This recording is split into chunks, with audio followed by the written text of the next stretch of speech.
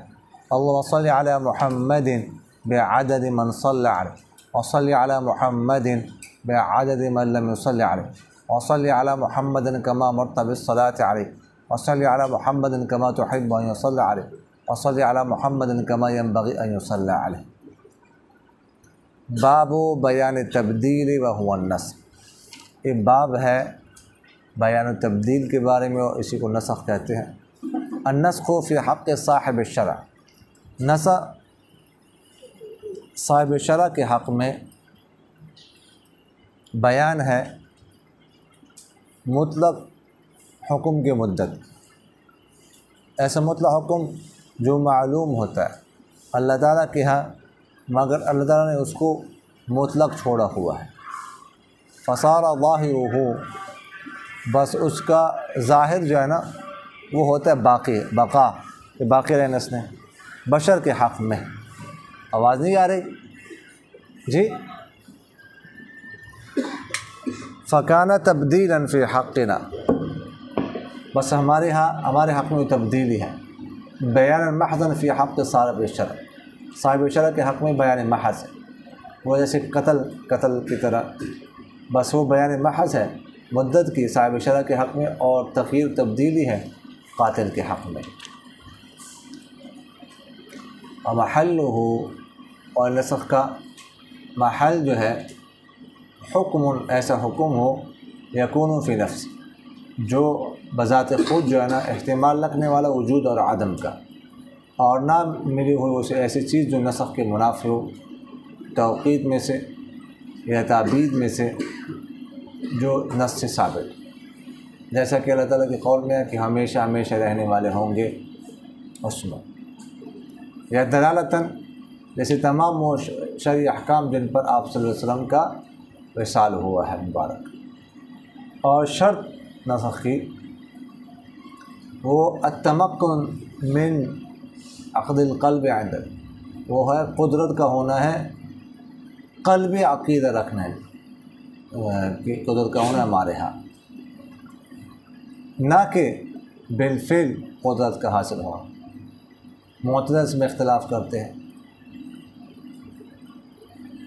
वला खिलाफ़ बैन जमहूर, और इख्तिलाफ़ नहीं है जमहूर के दरमियान इस बात में कि क़ियास नासिब बनने की सलाहियत नहीं रखता। वकज़ालिकल इजमा इंद अक्सर, इस तरह अक्सर फ़ुक़हा के यहाँ इजमा भी नासिब बनने की सलाहियत नहीं रखता। लिअन्नल इजमा, इसलिए कि इजमा जो है एक तो इबारत है आरा के मुश्तमिल होने से, और कोई दखल नहीं है राय को किसी हुस्न के अक़ुबो के वक्त की नहायत के मारिफत में किसी भी चीज़ में अल्लाह ताला के यहाँ। अच्छा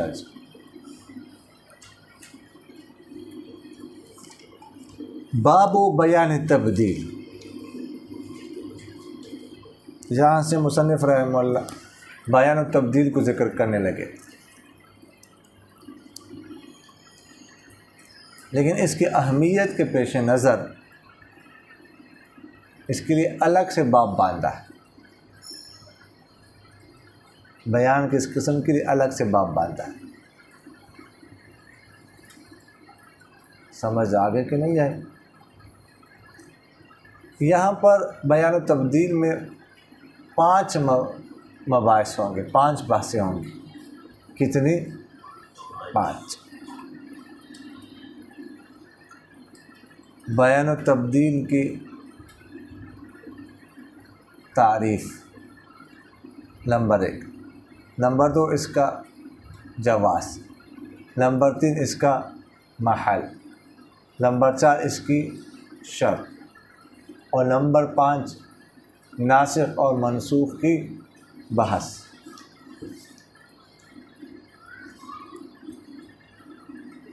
तो पहली चीज़ क्या है? बयान तब्दील की तारीफ़। फरमाते हैं कि बयान तब्दील जो है ये नसख़ है, क्योंकि बयान तब्दील और नसख़ एक चीज़। समझ आ रही कि नहीं आ रही? अब नसख़ जो है, नसख़ इसको लुग़त में 2 माने हैं। कितने माने हैं? 2 माने। नंबर 1 किसी चीज़ को ज़ाइल करना, मादूम करना, ख़त्म करना। नंबर 2 किसी चीज़ को एक जगह से दूसरी जगह की तरफ मुंतकिल कर।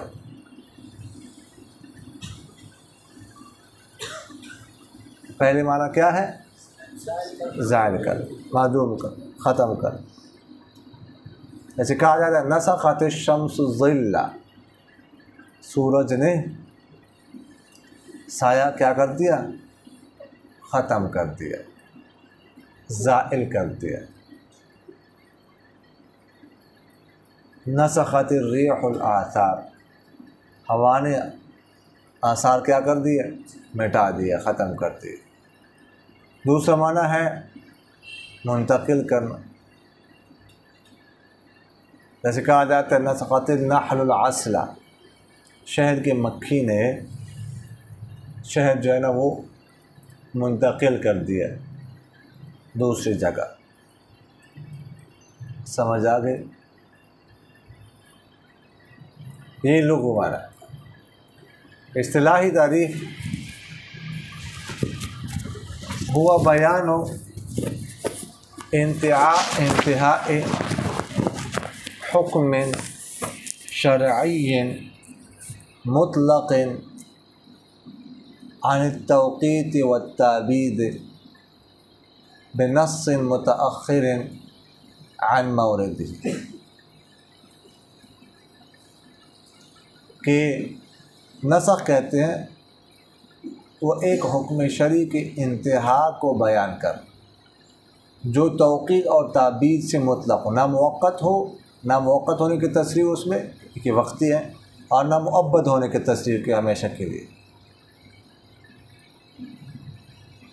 ठीक, ऐसी नस हो जो मुतलक़ हो, और दूसरी नस के साथ उसको मनसूख़ करना जो उससे मुतअख़्खिर है, उसके वारिद होने से मुतअख़्खिर, बाद में वारिद, बाद में नस आई, मुअख़्ख़र व मुक़द्दम उस्सिला।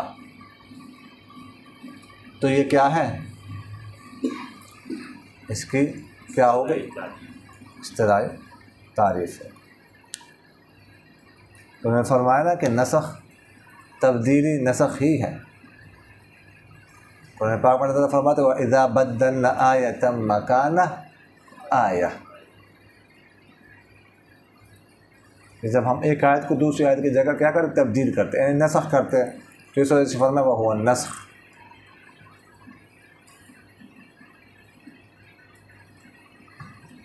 समझ आ रही कि नहीं आ रही? दूसरी चीज़ इसका जवाज़ है। इसका जवाब ज़ाहिर होने की वजह से मुसन्निफ़ रहमहुल्लाह ने उसको ज़िक्र नहीं किया कि नस्ख जायज़ है, इतना वाज़ेह है। सब क्या जायज़ है सिवाय यहूद के। यहूद कहते हैं, यहूद बेबहबूद, वो कहते हैं कि किताबुल्लाह में, अल्लाह की किताब में नस्ख नहीं हो सकता। अच्छा, जिन तलबा ने आज कॉन्फ्रेंस ख़त्म नबूवत कॉन्फ्रेंस पे करने ना ड्यूटी, असर की नमाज तक वहाँ पहुँचने की कोशिश करें, जल्दी पहुँचे, ठीक है। वहाँ फ़ौरन काम असर के बाद शुरू होगा, लेट नहीं होना, जल्दी पहुँचे। पार्किंग ठीक है, मोटरसाइकिल पार्किंग।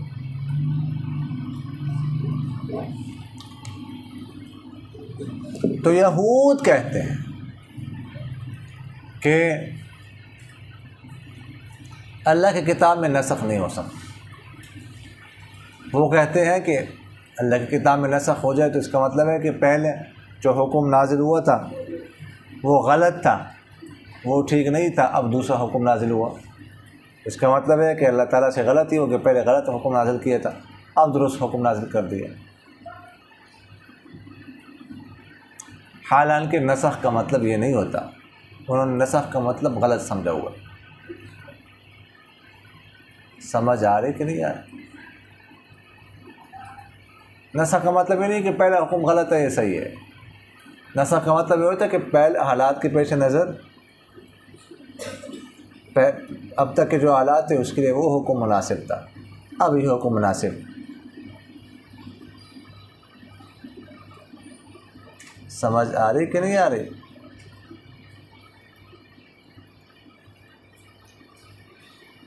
तबीब के पास, डॉक्टर के पास कोई शख्स जाता है,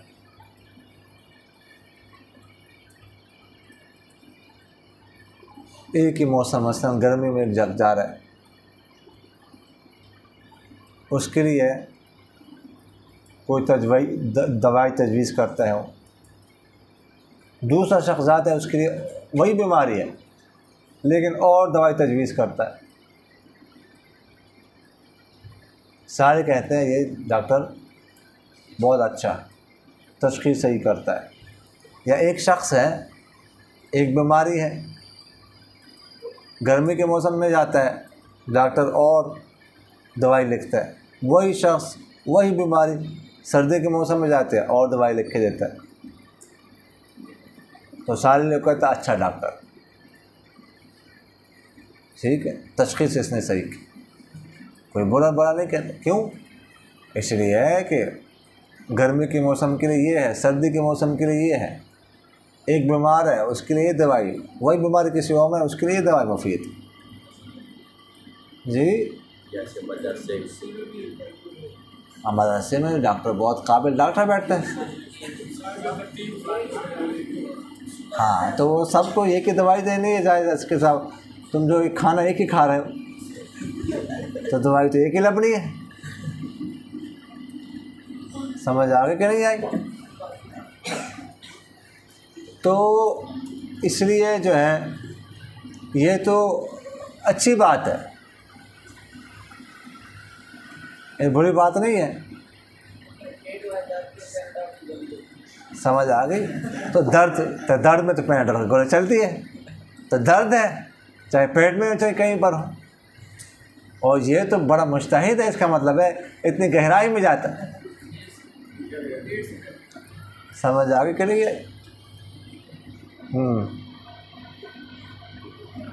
तो खैर ये हो गई बहस जो है जनाब वाला जवाज़ के हवाले से। अब ज़रा इधर देख लीजिए, कुरान पाक का नस्ख को कुरान पाक से भी साबित है और हदीस से भी साबित है।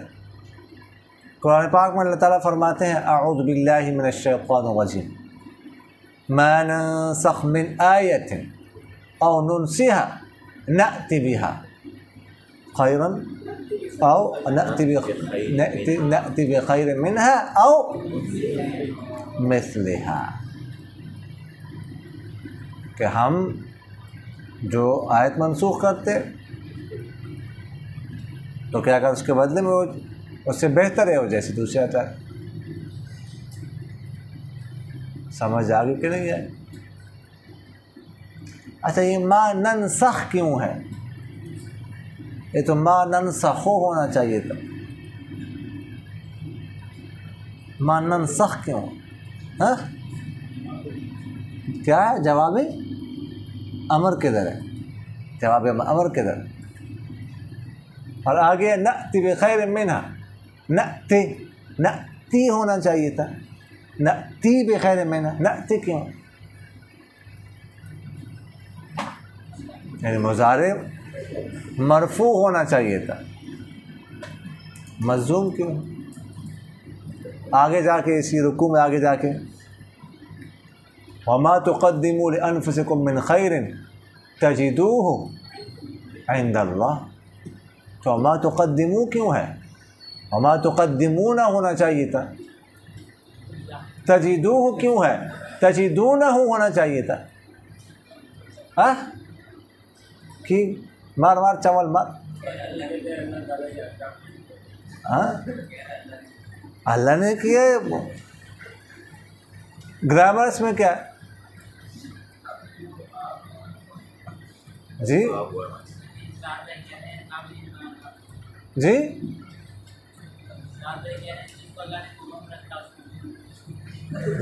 हुक्म तो अल्लाह ताला ने रखा नहीं, तो अल्लाह ताला ने कहा गौर फिक्र करो। गौर फिक्र करना चाहिए। कुरान पाक में गलती तो नहीं हो सकती ना, तो ये बताना, उसको तो बताना, हल करना। समझ आ गई नहीं? तो हदीस से भी साबित कि जो ये हमारे अहलिया पालतू गद्दे हैं, तो इनका जो है इनकी हुर्मत हदीस से साबित है। पहले हलाल थे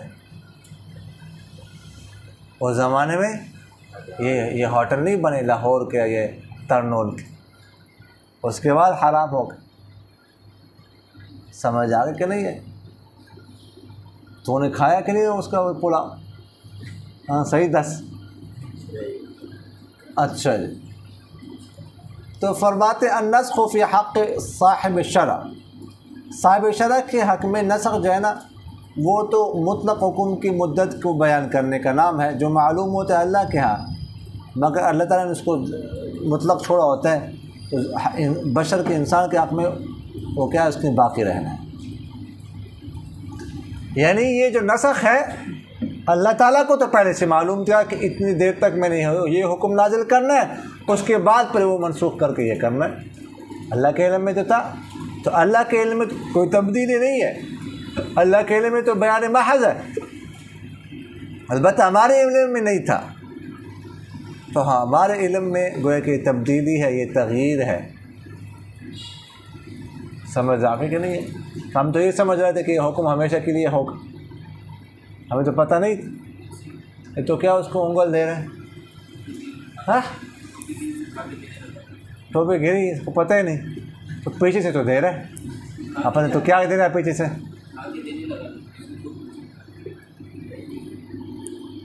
तो जैसे कत्ल है, कत्ल जो है कत्ल, अब हम क्या समझते हैं कि अगर कातिल ने कत्ल ना किया होता, मकतूल को कत्ल ना किया होता, तो वो रहता जिंदा। लेकिन अल्लाह ताला को तो पहले से इल्म था कि इतनी देर तक वो ज़िंदा रहेगा, उसके बाद कत्ल किया जाएगा। तो अल्लाह के लिए तो बयान महज़ है मुद्दत के लिए, लेकिन हमारे हक़ में या कातिल हक़ में वो तब्दीली है या तग़यीर है।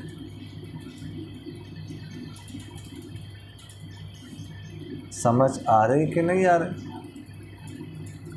अच्छा जी,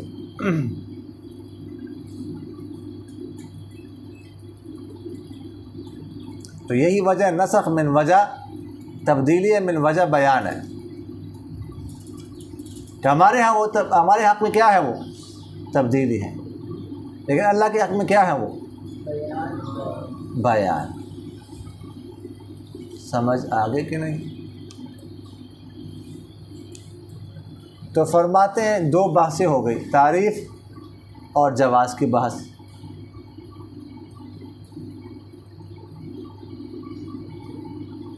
तीसरी बात व महल्लुहु, महल क्या है? तो नसख का महल दो चीज़ें हैं। कितनी चीज़ें हैं? दो।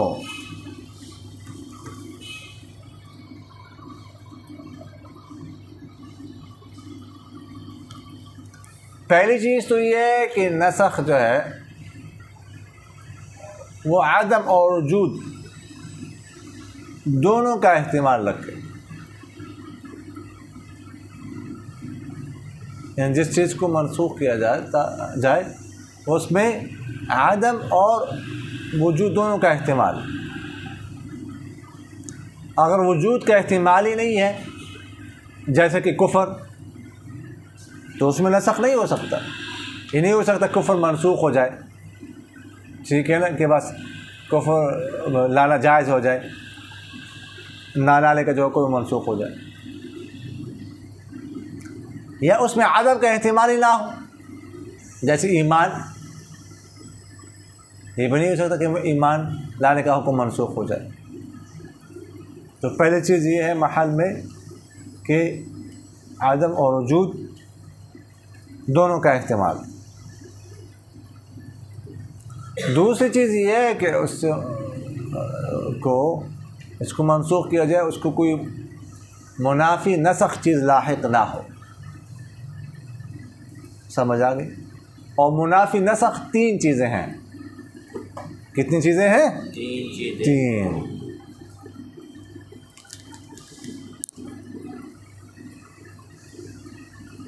पहली चीज़ तौक़ीत है कि वो हुक्म मुअक्कत ना हो।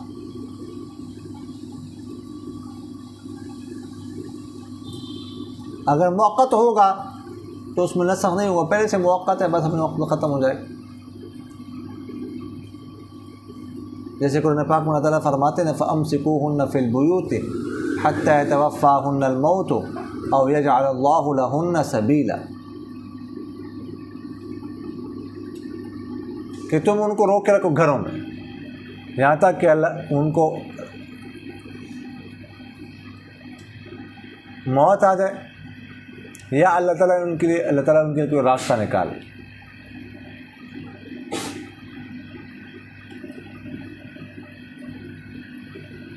अब यहाँ पर है, मालूम हुआ कि यहाँ तक कि अल्लाह ताला कोई रास्ता निकाल ले कि घरों में रोक के रखना है। जब ये पुरानी बात है ना, ज़िना के अहकाम नाज़िल होने से पहले अगर औरतें इस तरह ज़िना कर लें, गवाही पाई जाए, तो उनको घरों में रोक के रखो यहाँ तक कि अल्लाह ताला उनके लिए कोई रास्ता निकाले, कोई और हुक्म नाज़िल करे। तो इससे मालूम हो ये मुअक्कत है। फिर अल्लाह ताला ने उसके बाद रास्ता निकाला, यानी ज़िना के अहकाम नाज़िल हो गए गैर शादीशुदा दोनों के लिए। और ताबीद, दूसरी चीज़ कि मुअब्बद ना हो, हमेशा के लिए ना हो। अगर हमेशा के लिए होगा तब भी उसमें नसख नहीं होगा। जैसे कि कुरान पाक में अल्लाह ताला फरमाते हैं खालिदीन फ़ीहा अबदा, कि उसमें क्या करेंगे? हमेशा हमेशा रहने वाले होंगे। इसमें नसख नहीं हो सकता। लेकिन ये कौल है अबू बकर जस्सास और शेख अबू मंसूर और काजी इमाम अबू ज़ैद वग़ैरह का, कि उनके यहाँ इसमें नसख नहीं हो सकता। लेकिन जुमहूर उसूलियीन और हमारे अहनाफ में से एक जमात और शवाफ़े वग़ैरह ये कहते हैं कि जिस चीज़ को ताबीद या तौक़ीद लाहिक हो उसमें नसख जायज़।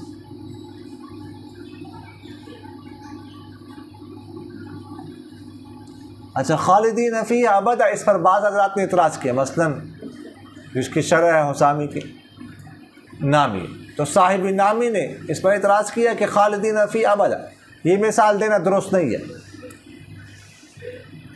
इसलिए कि ये तो मिसाल अखबार के कबील से है।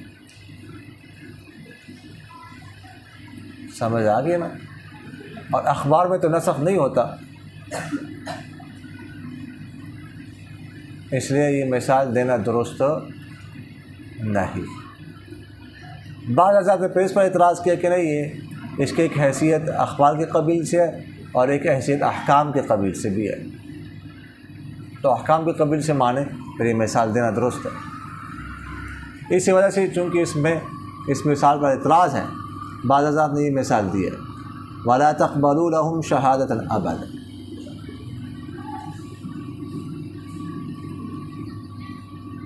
कि महदूद फ़िल क़ज़फ़, जिस पर हद क़ज़फ़ लग जाए तो उनकी गवाही कबूल मत करो हमेशा के लिए।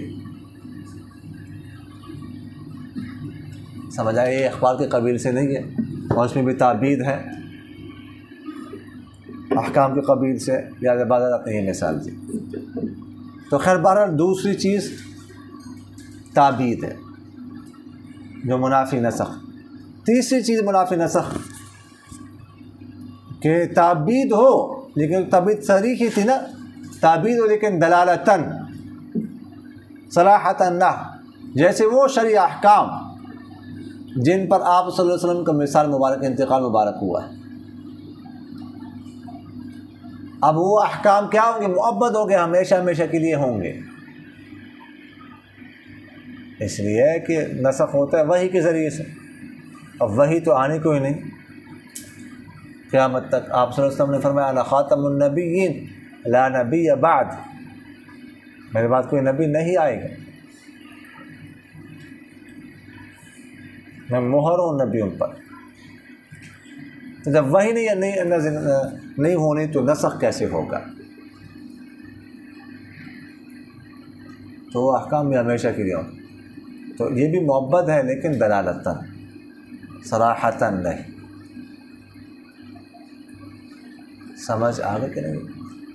वशर्त, तीसरी बात से फारिग होने के बाद चौथी बात शुरू करने लगे, शर्त। तो नसख की शर्त है अतमक्कुनु मिन अक़दिल क़ल्बि इंदना दून तमक्कुन मिनल फ़िअल। शर्त यह है कि इतनी फुर्सत मिले, एक चीज़ का हुक्म नाज़िल हो जाए, फिर नाज़िल होने के बाद इतनी फुर्सत मिले मनसूख होने से पहले इतनी देर में जिसमें इंसान क़ल्बी अक़ीदा रख सके उसके हक़ होने का, कि ये हक़ है, बस क़ल्बी अक़ीदा। अमल करना उस पर इतनी देर में कि उस पर अमल किया जाए, फ़ेल किया जाए, ये ज़रूरी नहीं है। मुअतज़िला इख्तिलाफ़ करते हैं, मुअतज़िला कहते हैं कि इतनी देर एक हुक्म का रहना ज़रूरी है जितनी देर में उस पर फ़ेल किया जा सके, अमल किया जा सके उस पर, उससे पहले उसका नसख नहीं हो सकता।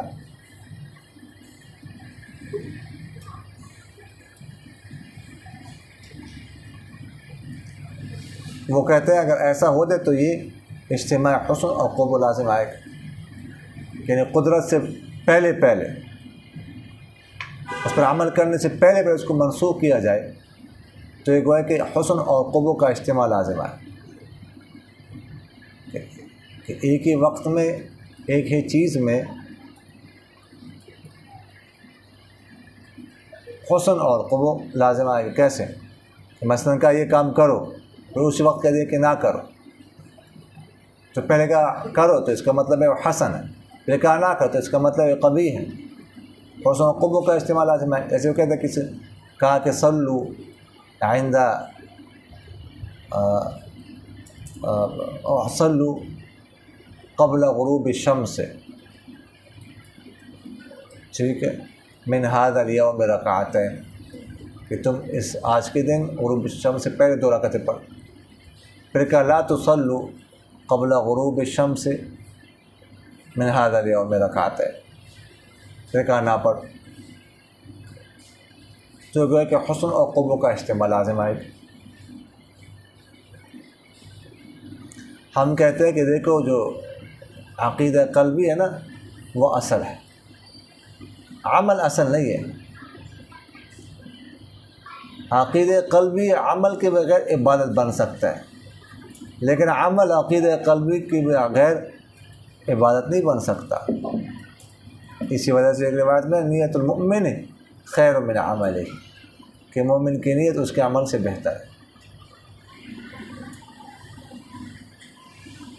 और हम इस्तिदलाल करते हैं मेराज की शब नमाज के हुक्म से, कि 50 नमाज़ों का हुक्म नाजिल हुआ था ना, फिर 45 मनसूख हो गए, 5 बाकी रह गए, तो मनसूख हो गए पर किसी ने भी अमल नहीं किया था। तो इसलिए मुअतज़िला हम सब कहते हैं कि अगर अमल करना ज़रूरी होता तो फिर वो मनसूख ना होते। समझ आ रही कि नहीं आ रही? वो पर हम पर इतराज़ करते हैं कि जनाब वाला यहाँ पर तो आपका ज़ाब्ता भी टूट रहा है, कि यहाँ पर तो एतिक़ाद, जो क़ल्ब एतिक़ाद अक़ीदा है वो भी नहीं पाया गया, क्योंकि दुनिया तक तो पहुँची नहीं वो,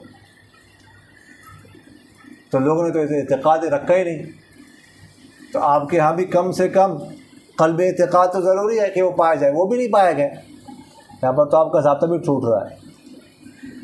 तो इसका जवाब हम देते हैं कि एतिक़ाद तो पाया गया है, और सब की तरफ से एतिक़ाद पाया जाना ज़रूरी नहीं है, एक आध की तरफ से पाया जाए वो भी काफ़ी है।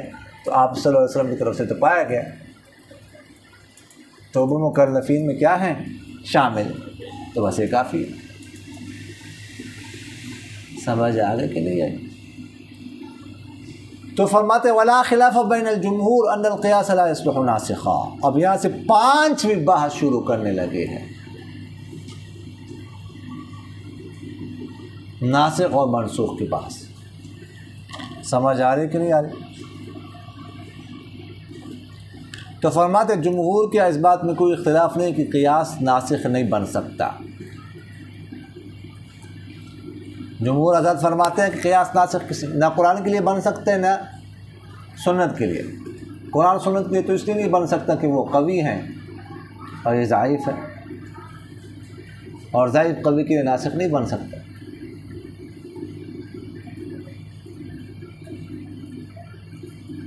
समझ आ गई कि नहीं है?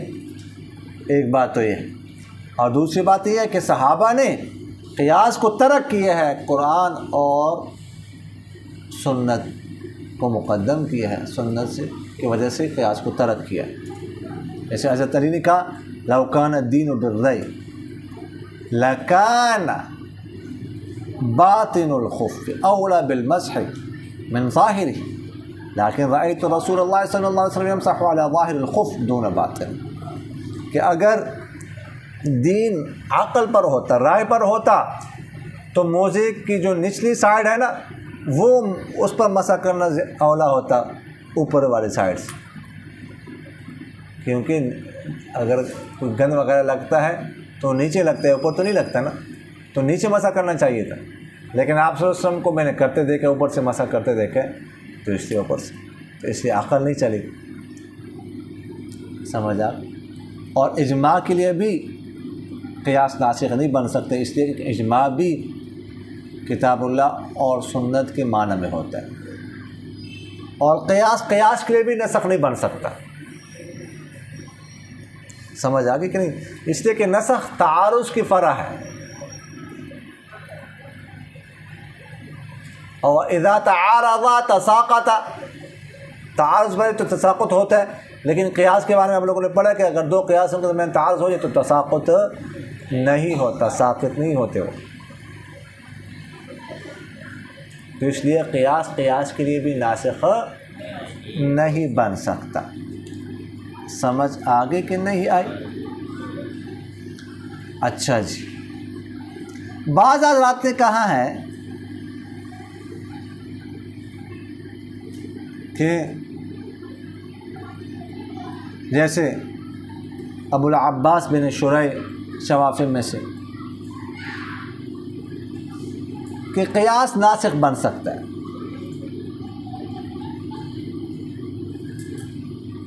वो कहता है कि नसख जो है ना ये तखसीस की तरह है।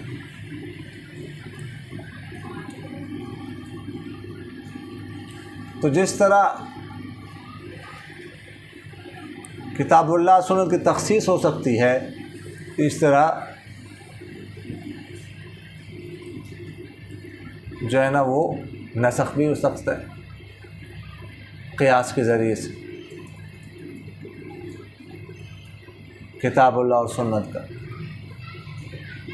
लेकिन इसका जवाब है कि जनाब वाला ये बात दुरुस्त नहीं। तखसीस तो दलील अक़ली के ज़रिए से, हत्ता कि ख़बर रिवायत के ज़रिए से भी हो सकती है, लेकिन नसख तो नहीं हो सकता। लिहाजा इन दोनों में मसावात साबित करना ही दुरुस्त नहीं। बाज़ हज़रात ने, जैसे अबुल क़ासिम अल अनमाती ने कहा कि अगर क़ियास की इल्लत मुस्तंबत हो किताबुल्लाह सुन्नत रसूल से, तो उस सूरत में क़ियास के ज़रिए से किताबुल्लाह और सुन्नत का नसख जायज़ हो सकता, क्योंकि उस सूरत में क़ियास जो है ना किताबुल्लाह और सुन्नत रसूल के हुक्म में हो जाएगा। लेकिन ये बात भी दुरुस्त नहीं है, इसलिए कि जो इल्लत निकाली गई है किताबुल्लाह और सुन्नत रसूल से, वो इल्लत यकीनी नहीं है, जबकि किताबुल्लाह और सुन्नत रसूल ख़ुद क्या है, यकीनी है। समझ आ गई कि नहीं है? और इस तरह इजमा जो है ना ये भी नासिख नहीं बन सकता। समझ आ गई? किताबुल्लाह और सुन्नत रसूल के लिए, इसलिए कि फरमाते हैं कि इजमा कैसे कहते हैं, इबारतुन अन इज्तिमाइल आरा, इजमा इबारत है आरा के इज्तिमा। उसमें क्या होता है, बहुत सारे लोग जमा होते हैं, एक फुक़हा जमा होते हैं, अपनी अपनी राय देते हैं, तो ये तो सिर्फ इज्तिमा आरा का नाम है। और फरमाते हैं कि किसी भी हुक्म के हुस्न और क़ुबू को बयान करने में राय को कोई दखल नहीं, कि राय से किसी चीज़ का हुस्न या क़ुबू बयान किया जाए। समझ आ गई कि नहीं है? इसलिए इजमा भी नहीं बन सकता इसके लिए। लेकिन ईसा इब्न अबान और बाद मुअतज़िला कहते हैं कि इजमा नासिख बन सकता है किताबुल्लाह और सुन्नत रसूल के लिए। ये हज़रत फरमाते हैं ना कि ज़कात के 8 मसारिफ़ हैं, इन्नमा सदक़ातु लिल-फ़ुक़रा वल-मसाकीन वल-आमिलीन अलैहा वल-मुअल्लफ़ति क़ुलूब व फ़ी रिक़ाब वल-गारिमीन व फ़ी सबीलिल्लाह व इब्न सबील। तो इन्नमा सदक़ातु लिल-फ़ुक़रा वल-मसाकीन वल-आमिलीन अलैहा वल-मुअल्लफ़ति क़ुलूब। शुरू में इब्तिदाई इस्लाम तालीफ़ क़ल्ब के लिए ज़कात दी जाती थी। फिर उसके बाद अबू बकर सिद्दीक़ रज़ियल्लाहु अन्हु के ज़माने में ये क्या हो गया, ये इसको मनसूख कर दिया, अब तालीफ़ क़ल्ब के लिए ज़कात नहीं दी जाती। तो वो कहता है ये इजमा के ज़रिए से तो हुआ है, लिहाज़ा इजमा किताबुल्लाह के नासिख बन सकता है। इसका जवाब है कि जनाब वाला ये इजमा के ज़रिए से नासिख नहीं हुआ, बल्कि असल में ये इंतहाई हुक्म है इंतहाई इल्लत से। पहले शुरू में मुसलमान कमज़ोर थे, इसलिए तालीफ़ क़ल्ब के लिए ज़कात दी जाती थी। फिर मुसलमान कवी हो गए, ये इल्लत जो थी ये ख़त्म हो गई, इसलिए बाद में फिर जो तालीफ़ क़ल्ब के लिए ज़कात दी जाती थी वो देना बंद कर दी गई। समझ आ गई कि नहीं आई? वमा अलैना इल्लल बलाग।